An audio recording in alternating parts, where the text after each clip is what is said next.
हरे कृष्णा, राधे राधे। नमस्कार मेरे प्यारे दर्शकों, आप सभी का स्वागत है मेरे YouTube चैनल आसान पूजा में, जहाँ पर हम पूजा पाठ से जुड़ी कुछ बेहद आसान विधियाँ जानते हैं और साथ ही साथ भगवान से जुड़ी हुई कुछ रोचक कथाएं भी आपके सामने प्रस्तुत करते हैं।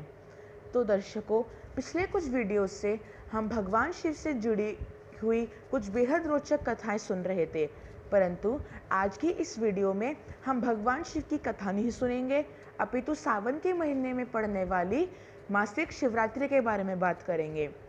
तो दर्शकों, वैसे तो शिवरात्रि हर महीने में आती है, वो शिवरात्रि हर महीने के कृष्ण पक्ष की 14 तिथि को आती है, परंतु इन शिवरात्रियों में दो शिवरात्रि सबसे ज़्यादा महत्वपूर्ण होती है और ये दो शिवरात्रि हैं। पहली फाल्गुन मास की शिवरात्रि जो जा चुकी है और सावन मास की शिवरात्रि जो अब 19 तारीख को आने वाली है। इन दोनों शिवरात्रियों में भगवान शिव के विवाह की बात की गई है। फाल्गुन की शिवरात्रि में भगवान शिव का प्रथम विवाह हुआ था और सावन की शिवरात्रि में भगवान शिव का माता पार्वती के साथ दूसरा विवाह संपन्न हुआ था। इसलिए ये दोनों ही शिवरात्रि अत्यंत महत्वपूर्ण मानी गई हैं। तो ये तो हो गई शिवरात्रि के महत्व के बारे में बात।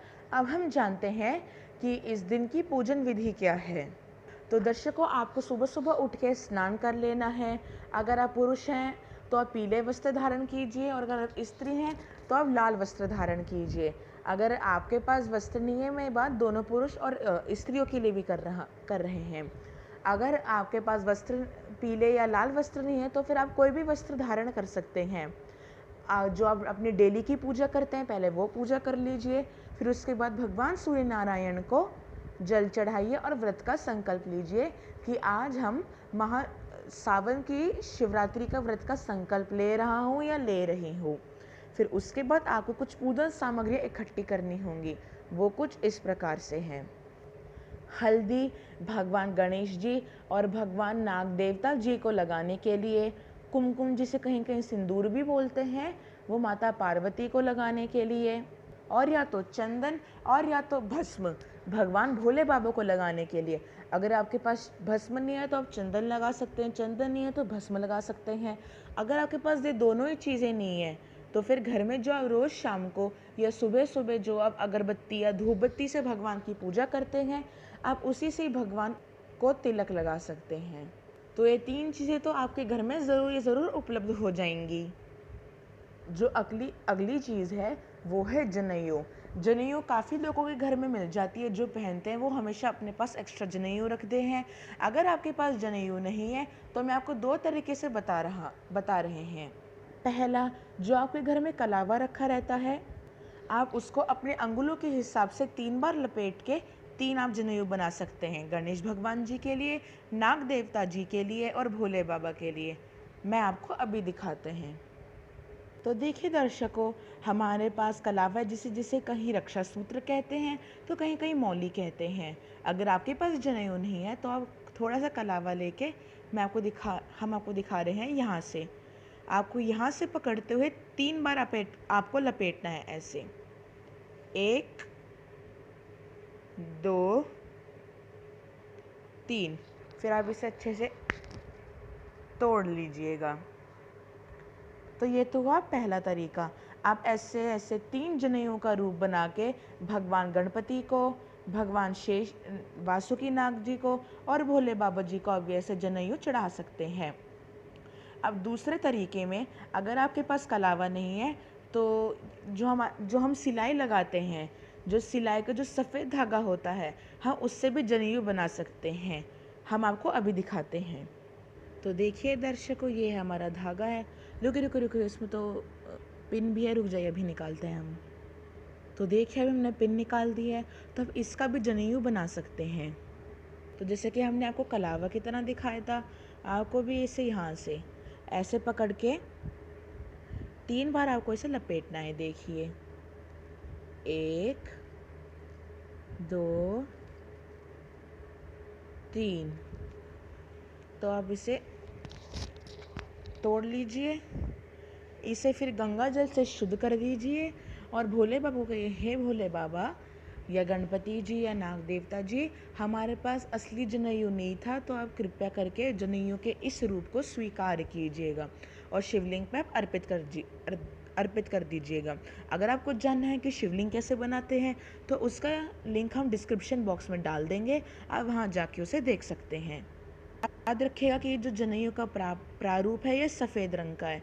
हमेशा याद रखिए कि सिर्फ भोले बाबा को सफ़ेद रंग का जनेऊ चढ़ता है, बाकी जितने भी देवता होते हैं या तो उन्हें लाल रंग का और या तो उन्हें पीला रंग का जनेऊ चढ़ाया जाता है।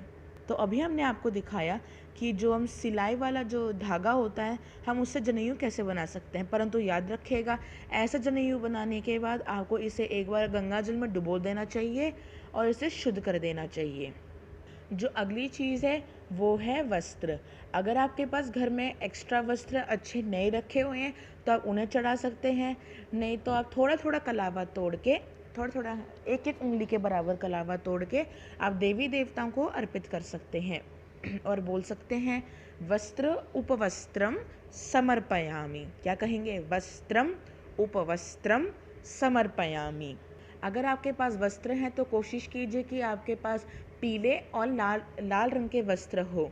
नहीं है तो कोई बात नहीं, अगर आप कलावे के वस्त्र चढ़ा रहे हैं तो फिर वस्त्र चढ़ाने के बाद एक बार जितने गैप में आपके भोले बाबा और गौरी मैया हैं उतने गैप का आप कलावा ले लीजिए और उनके आसपास गठबंधन की तरह 3 बार कलावा लपेट दीजिएगा।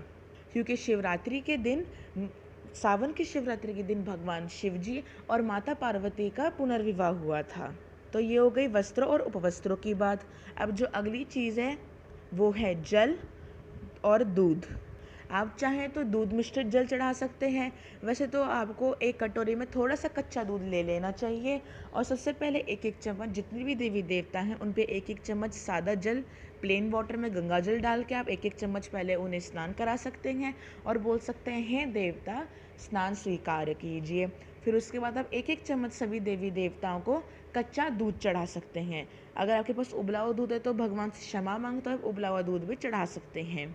फिर उसके बाद फिर आपको दोबारा से, ताकि जो मिट्टी है उस पर फंगस ना लग जाए, क्योंकि हमारे जो शिवलिंग है और जो शिव परिवार है वो मिट्टी के बने होंगे तो उनमें फंगस लगने का खतरा है, तो फंगस ना लग जाए। फिर उसके बाद आप थोड़ा सा 2-3 चम्मच जल डाल के बोल दीजिए हे देवता जल स्वीकार कीजिए, यानी जल का स्नान स्वीकार कीजिए। स्नान कराने के बाद आपको भगवान गणेश जी, नाग देवता जी और भोले बाबा जी को आपको जनेऊ अर्पित करनी चाहिए। अभी हमने दिखाया उस तरीके से आप जनेऊ अर्पित कर सकते हैं। फिर उसके बाद आप उन्हें तिलक लगाइए। गणेश भगवान जी को हल्दी का तिलक लगेगा, गौरी मैया को कुमकुम सिंदूर का तिलक लगेगा, नाग देवता जी को चाहे आप दोनों साथ में लगा सकते हैं या फिर हल्दी कुमकुम अलग अलग लगा सकते हैं, और भोले बाबा को या तो चंदन और या तो भस्म का तिलक लगेगा। उसके अलावा बस महाशिवरात्रि के दिन ही, जिस दिन भगवान शिवजी और माता पार्वती का पहली बार विवाह हुआ था, बस उस दिन आप कुमकुम का टीका लगा सकते हैं। इस शिवरात्रि पे या तो आपको चंदन का और या तो भस्म का तिलक लगाना चाहिए। फिर तिलक लगाने से पहले एक स्टेप हमसे स्किप हो गया था। फिर जब आप उन्हें जनेऊ अर्पित कर दें, माता को जनेऊ, देवियों को जनेऊ अर्पित नहीं किया जाता। फिर जब जनेऊ आदि इत्यादि अर्पित कर देंगे फिर उसके बाद आपको वस्त्र अर्पित करनी चाहिए कलावा तोड़ के। अभी हमने मंत्र बताया था वस्त्रम उपवस्त्रम समर्पयामि, तोड़ के कलावत चढ़ा सकते हैं। फिर जब वस्त्र अर्पित कर दें, अगर आपके पास फूल मालाएँ हैं तो आप फूल माला अर्पित कर दीजिए, नहीं है तो मानसिक तौर पे सोचिए कि आपके हाथ में ढेर सारे फूल मालाएँ हैं, ये सोच के आप भगवान जियों को अर्पित कर सकते हैं, बोल के कि हे देवता काल्पनिक रूप से पुष्प स्वीकार कीजिए। बेलपत्र है तो बहुत अच्छी बात है कि आप सारी देवी देवता को बेलपत्र अर्पित कर सकते हैं, नहीं है तो मानसिक रूप से बेलपत्र भी आप अर्पित कर सकते हैं। फिर फूल माला अर्पित करने के बाद आपको अक्षत यानी चावल अर्पित करने चाहिए और बोलना चाहिए अक्षतम समर्पयामि। अगर आप मंत्र ना बोल पाए तो आप बोल दीजिए हे प्रभु अक्षत यानी चावल स्वीकार कीजिए।